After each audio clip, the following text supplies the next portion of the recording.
Hello नमस्कार दोस्तों, आपका स्वागत है इस चैनल पर। सबसे पहले हम संधि की चर्चा किए थे। पहले पिछले वीडियो में संधि की चर्चा हुई थी और संधियों की चर्चा में आप जाने थे 8 प्रमुख संधि। उसके बाद ये 9 प्रमुख संधि को हम अच्छे से विस्तार से जानेंगे। इसमें और 9 संधि जोड़े गए हैं जिसको पूरा विस्तार से हम लोग समझने की कोशिश करेंगे। तो आइए चलते हैं, शुरू करते हैं। पहला है 9वां है सलबाई की संधि। सलबाई की संधि मई 1782 ईस्वी में ईस्ट इंडिया कंपनी और महादजी शिंदे के बीच हुई थी। फरवरी 1783 ईस्वी में पेशवा की सरकार ने इसकी पुष्टि कर दी थी। इसके फलस्वरूप 1775 ईस्वी में चल रहा मराठा प्रथम युद्ध समाप्त हो चुका था और उसके बाद इस संधि के अनुसार सांटी टीपू सुल्तान अंग्रेजों अधिकार में ही रहा। सांटी टापू जो था टीपू सुल्तान का, वो अंग्रेजों के अधिकार में रह रहा था। उसके बाद अंग्रेजों ने राघवा का पक्ष लेना छोड़ दिया और मराठा सरकार ने इसे पेंशन देना स्वीकार कर लिया। अंग्रेजों में माधवाराव नारायण को पेशवा मान लिया गया। यमुना नदी के पश्चिम का समस्त विभाग महादजी शिंदे को लौटा दिया गया। अंग्रेजों और मराठों में यह संधि 20 वर्ष तक शांतिपूर्वक चलती रही।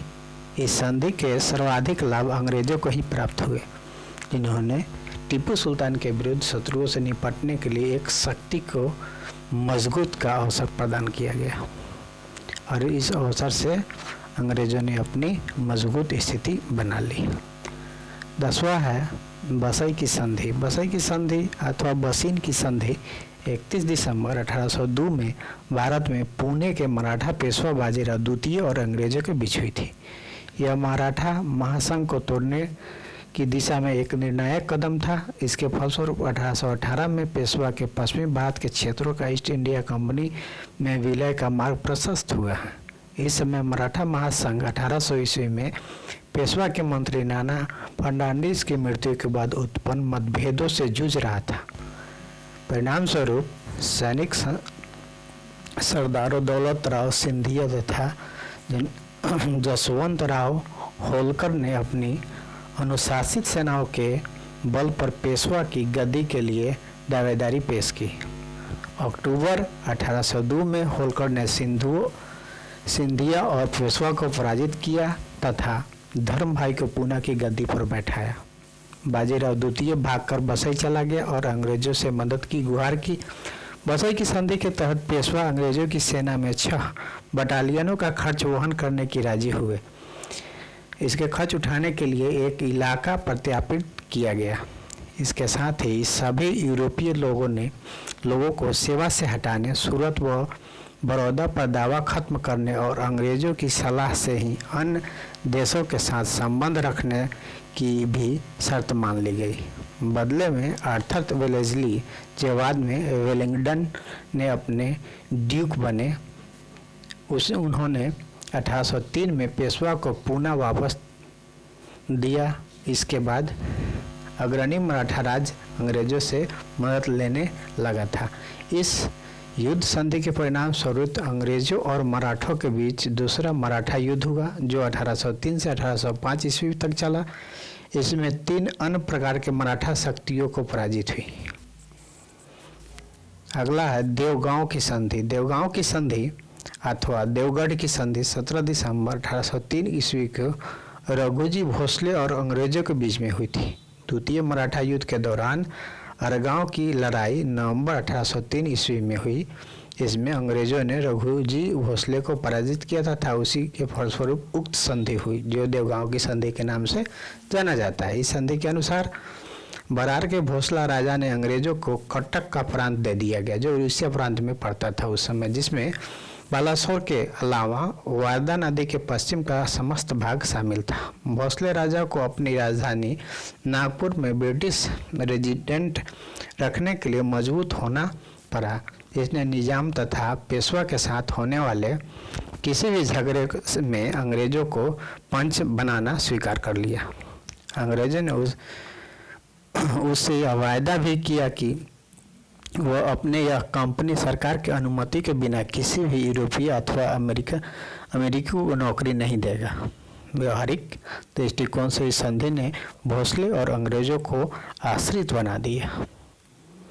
तो यह देवगांव की संधि समाप्त हुई और आगे चलते हैं। 12वां संधि है जो महत्वपूर्ण संधि है, सूजी अर्जुन गांव की संधि। सूजी अर्जुन गांव की संधि 1803 ईस्वी में अंग्रेज और दौलत राव शिंदे के बीच हुई थी। इस संधि के फलस्वरूप दोनों के बीच चलने वाला युद्ध समाप्त हो गया था और संधि के अनुसार शिंदे अपने दरबार के ब्रिटिश रेजिडेंट रखना स्वीकार कर लिया और बसई की संधि को स्वीकार किया। इसमें बसई की संधि भी स्वीकार किया गया है।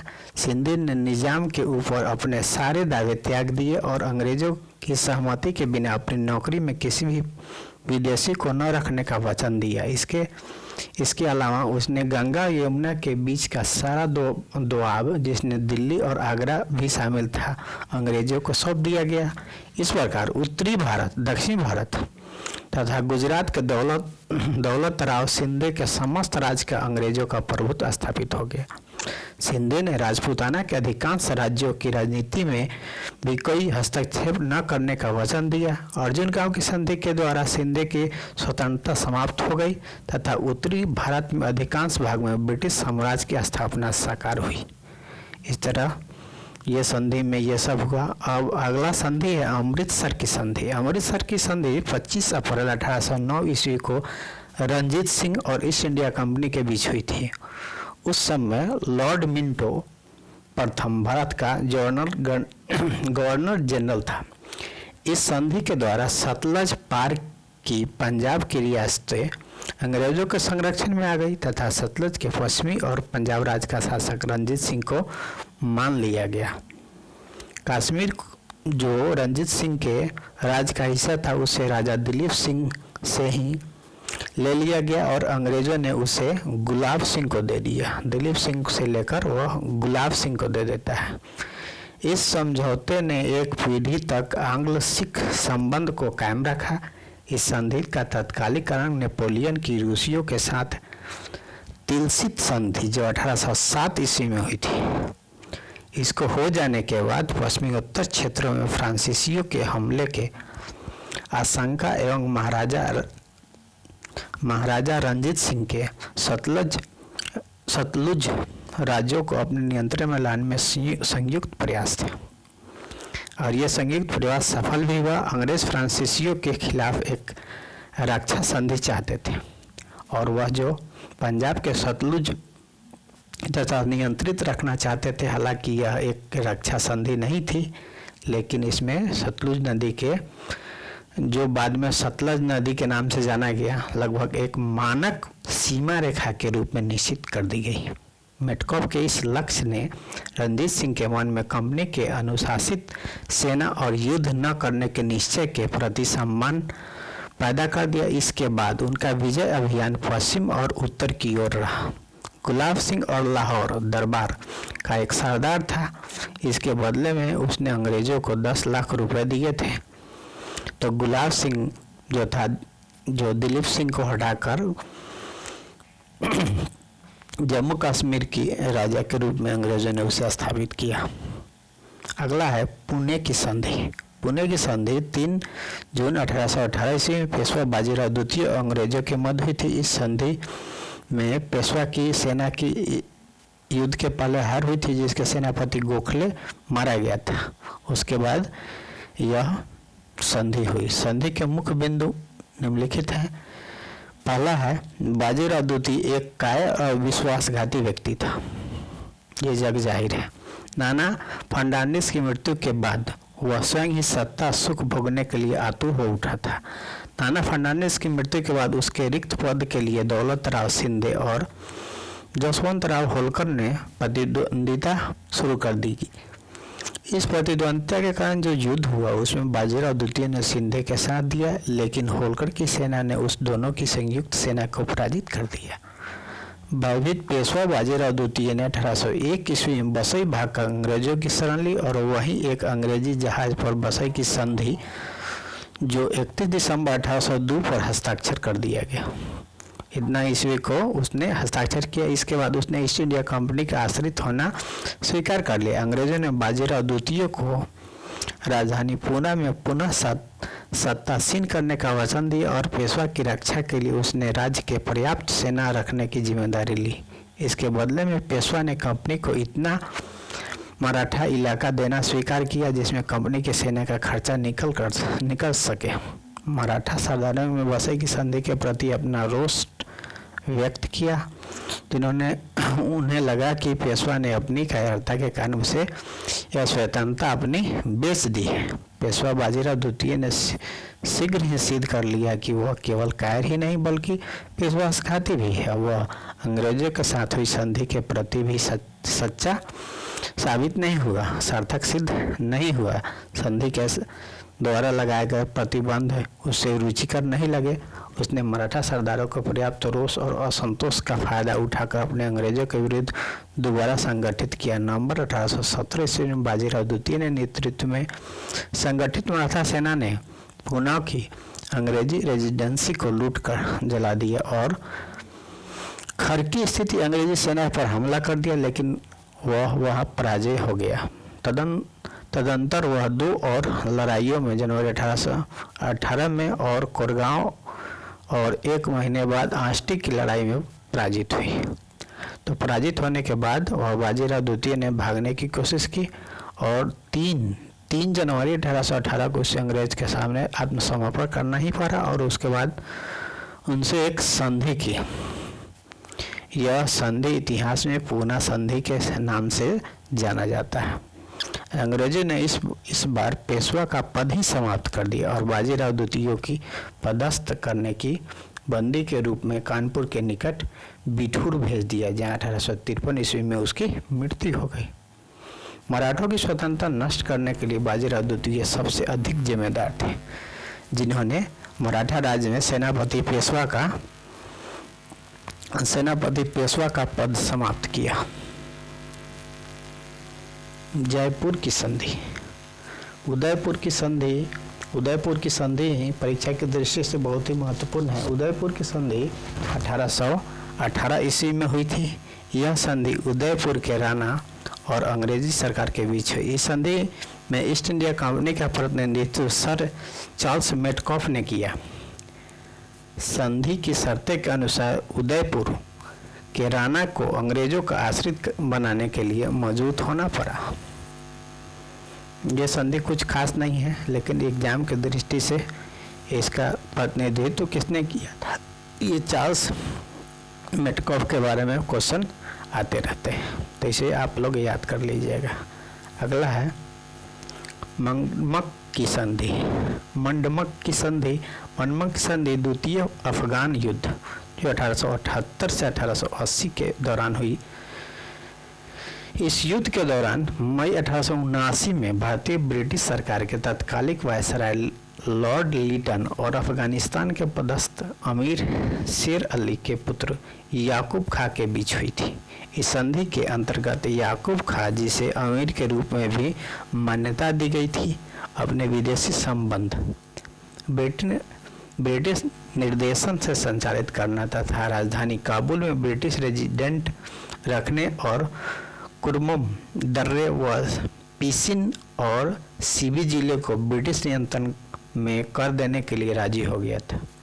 पीसिन और बीसी जिले बोलन दर्रे के निकट स्थित है।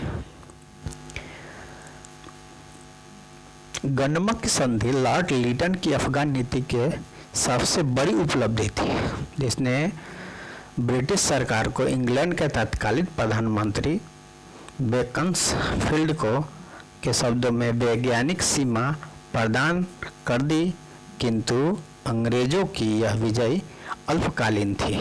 मंडमक संधि के केवल 4 महीने बाद ही 2 सितंबर 1879 ईस्वी में अफगानों ने फिर सिर उठाया। उन्होंने ब्रिटिश रेजिमेंट की हत्या कर मंडमक संधि को रद्द कर दिया। अफगानिस्तान में युद्ध फिर से भड़क उठा और वह फिर तभी समाप्त हुआ जब अंग्रेजों ने अपने आश्रित याकूब खां को अफगानों को सौंप दिया। काबुल में अपना रेजिमेंट रखने का विचार तथा संधि के अंतर्गत मिला समग्र अफगान क्षेत्र त्याग देना पड़ा। अब आता है सुगौली की संधि। सुगौली की संधि बीते दिन भारत और नेपाल के बीच हुई घटनाओं को देखते हुए सबसे अधिक इम्पोर्टेंट सुगौली की संधि है, जिन्होंने भारत और नेपाल के बीच जो संधि हुई, जो अभी मतभेद हुआ था, उसमें यह एग्जाम की दृष्टि से बहुत ही महत्वपूर्ण है। सुगौली की संधि 19वीं सदी के शुरुआती में दौर में ब्रिटिश ईस्ट इंडिया कंपनी और नेपाल के मध्य हुई थी। यह संधि 4 मार्च 1816 को संपन्न हुई। संधि में यह प्रावधान था कि काठमांडू में एक ब्रिटिश प्रतिनिधि को नियुक्त किया जाएगा। इसके बाद ही ब्रिटेन को अपने सैन्य सेनाओं में गोरखाओं की नियुक्ति का भी अधिकार मिल गया। 1816 ईस्वी में इस संधि के मसौदे पर नेपाल की ओर से राजगुरु गजराज मिश्र और अंग्रेजी की ओर से लेफ्टिनेंट कर्नल पेरिस ब्रैडसो ने दस्तखत किए। इस संधि के साथ ही अंग्रेजों और नेपालियों के बीच 1814 ईस्वी में चली आ रही जंग को भी अंत किया।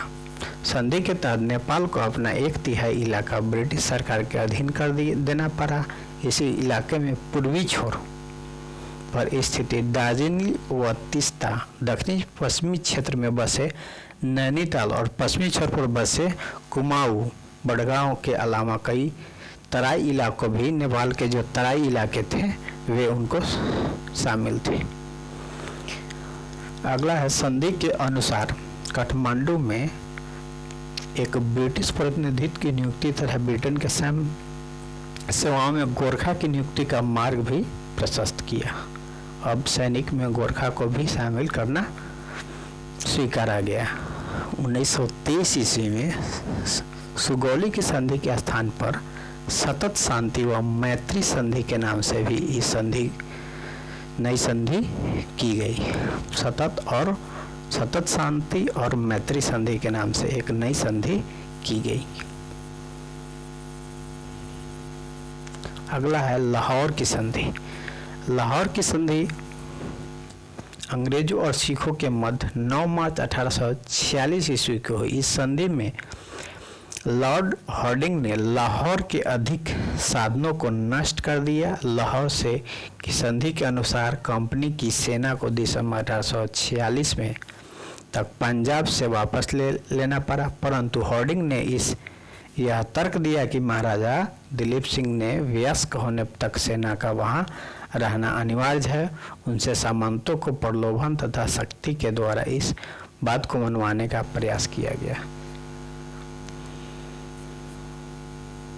जिसमें सिखों की हार हुई और शांति की जो शर्तें थी, मुख्य शर्तें वो थी कि शांति के शर्तें के अनुसार अंग्रेजों को दिलीप सिंह के सतलज नदी के पार प्रदेश का सतलज नदी के ब्यास नदी के मध्य स्थित दुर्गों को देना स्वीकार कर लिया। इसके अलावा महाराज ने 1.5 करोड़ रुपए युद्ध हर्जाना के रूप में देना तथा सेना को 12,000 घुड़सवार और 20,000 पैदल सेनाओं का सीमित रखना स्वीकार किया। अंग्रेजों के अल्पायु दिलीप सिंह को महाराजा रानी जिंदा कौर, बीबी साहिबा जिसको कहते हैं, को संक्षारिका एवं लाल सिंह को जिंदा रानी का प्रेमी था जो वजीर के रूप में मान्यता दी गई इन लोगों को, तथा सर हेनरी लॉरेंस को लाहौर का रेजिडेंट नियुक्त किया गया। इसके अलावा 11 मार्च को संपन्न हुई एक पूरक संधि के द्वारा अंग्रेजी सेना ने दिसंबर 1846 तक लाहौर में रख दिया गया। तो इस तरह यह संधि समाप्त हुई, लाहौर की संधि। तो मुख्य संधि जो 8 संधि जो हम पिछले वीडियो में जिक्र किए थे, आप नहीं देखे होंगे तो वो संधि देख लीजिए, उसके बाद ये 9 संधि देख लीजिए। तो कुल मिलाकर हम महत्वपूर्ण 17 संधियों का जिक्र इस वीडियो में किए हैं, जो एग्ज़ाम के दृष्टि से आने वाले और विगत वाले एग्ज़ाम में भी पूछे गए हैं। तो यह बहुत ही आश्चर्य की चीज़ है। और इसको जानना ज़रूरी है, यहीं से एग्ज़ाम में हमेशा अक्सर क्वेश्चन पूछे जाते हैं। तो चैनल पर नया है तो इसे सब्सक्राइब कर दे, बेल आइकन दबा दे और अपने दोस्तों में शेयर कर दें। देखने के लिए धन्यवाद। जय हिंद दोस्तों।